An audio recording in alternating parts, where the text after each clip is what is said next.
Les calculs ont été effectués, et ils sont absolument stupéfiants. À la suite de la confirmation hier de l'accélération non gravitationnelle d'Atlas, Avi Loeb a fait les calculs, et ce qu'il a découvert va fondamentalement changer la façon dont nous percevons cet objet mystérieux.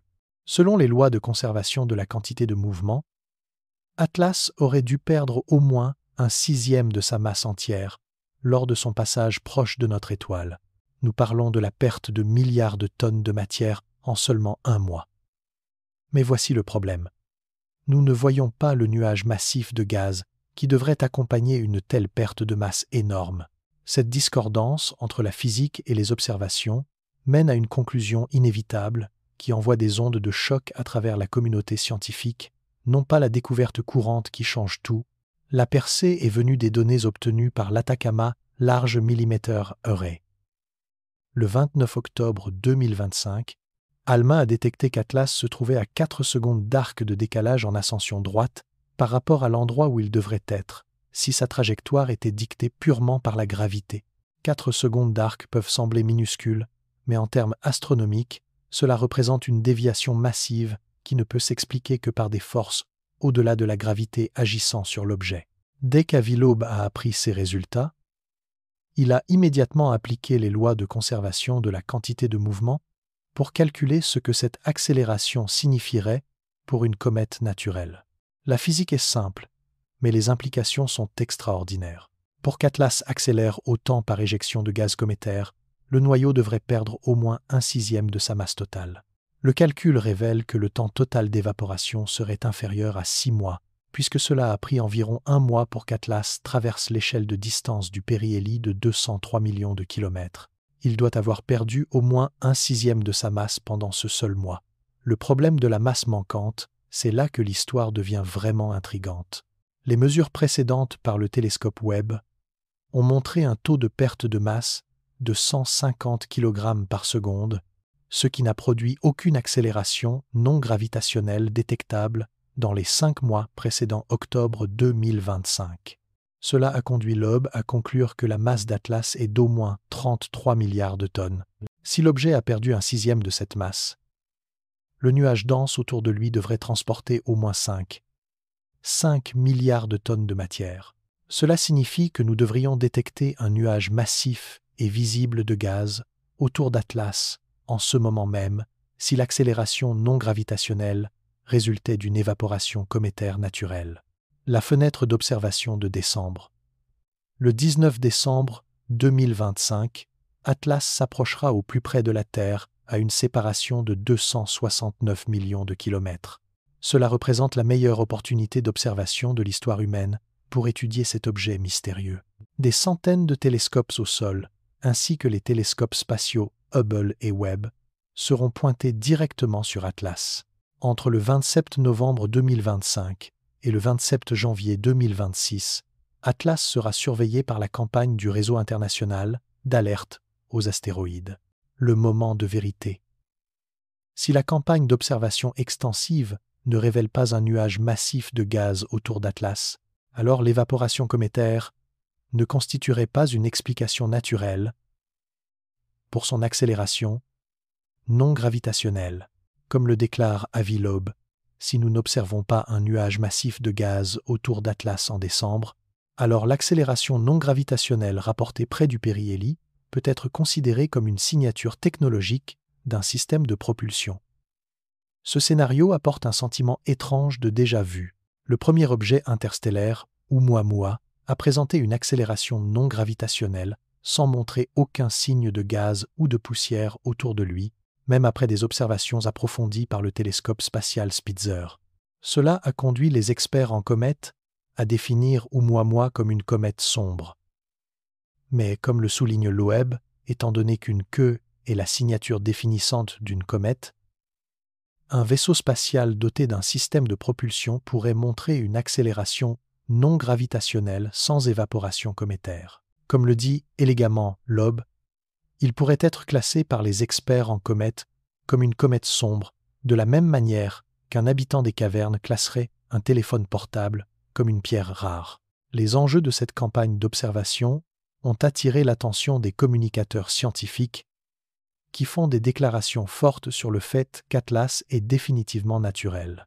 Cependant, Avi Loeb souligne une distinction cruciale. La vérité scientifique n'est pas décidée par des concours de popularité, mais par l'attention portée aux données, surtout quand elles sont anomaliques.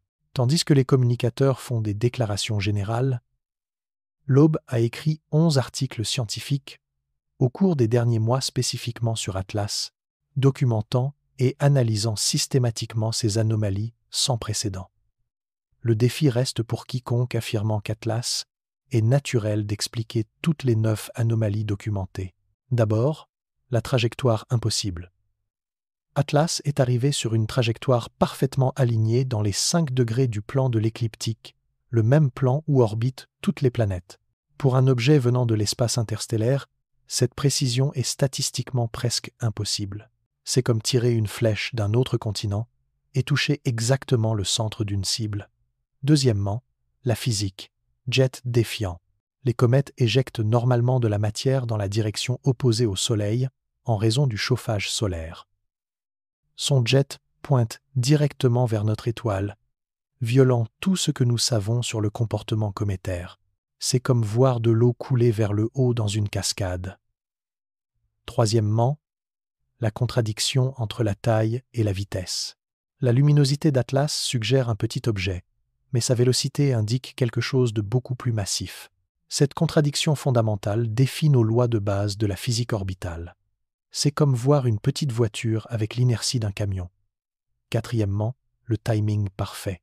Atlas est arrivé au moment exact pour des rencontres proches avec plusieurs planètes en séquence, la Terre, Vénus et Mercure. Cette synchronisation parfaite est extraordinairement improbable pour un objet naturel errant dans l'espace pendant des millions d'années.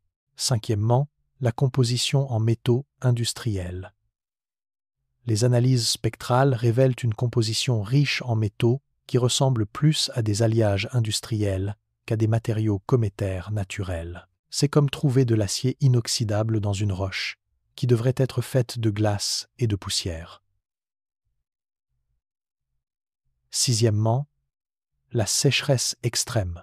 Atlas est l'objet le plus sec jamais observé dans le système solaire, défiant complètement la définition basique d'une comète. Les comètes sont des boules de neige sales. Mais cet objet montre virtuellement aucun contenu en eau, même quand chauffé par le Soleil. Septièmement, la signature de polarisation impossible. La lumière réfléchie par Atlas montre des motifs de polarisation qui ne correspondent à aucun matériau naturel connu. C'est comme si la surface de l'objet avait des propriétés optiques artificielles qui n'existent pas dans la nature. Huitièmement, la connexion avec le signal WOW. La direction d'origine d'Atlas s'aligne de manière suspecte avec l'emplacement du célèbre signal WOW, le signal radio le plus fort jamais détecté, qui pourrait avoir une origine extraterrestre. Cette coïncidence directionnelle est statistiquement perturbante. À mesure qu'Atlas s'approche du Soleil, il devient plus lumineux et plus bleu, l'opposé de ce qui devrait se produire avec une comète naturelle.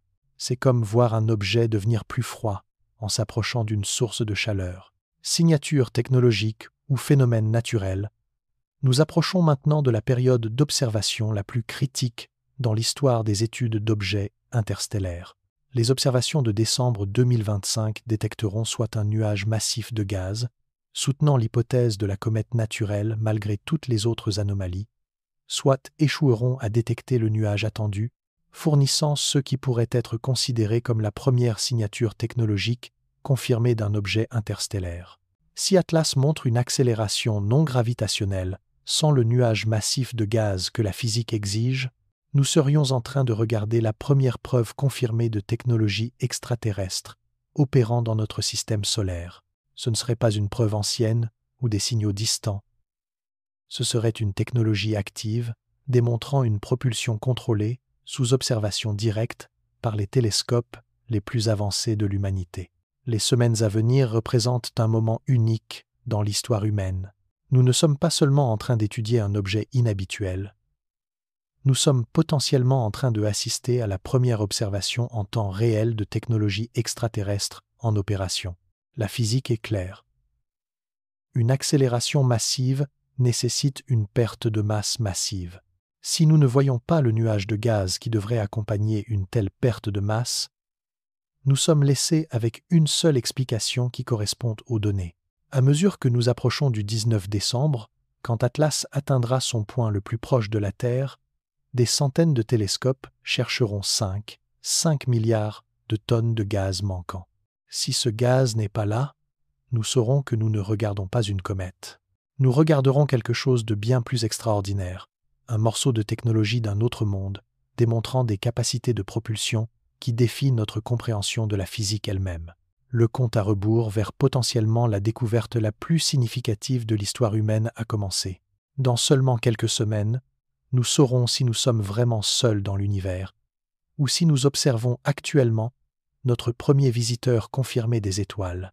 Restez à l'écoute, car nous sommes sur le point d'assister soit à la comète la plus inhabituelle de l'histoire cosmique, soit à la première rencontre confirmée de l'humanité avec une technologie extraterrestre.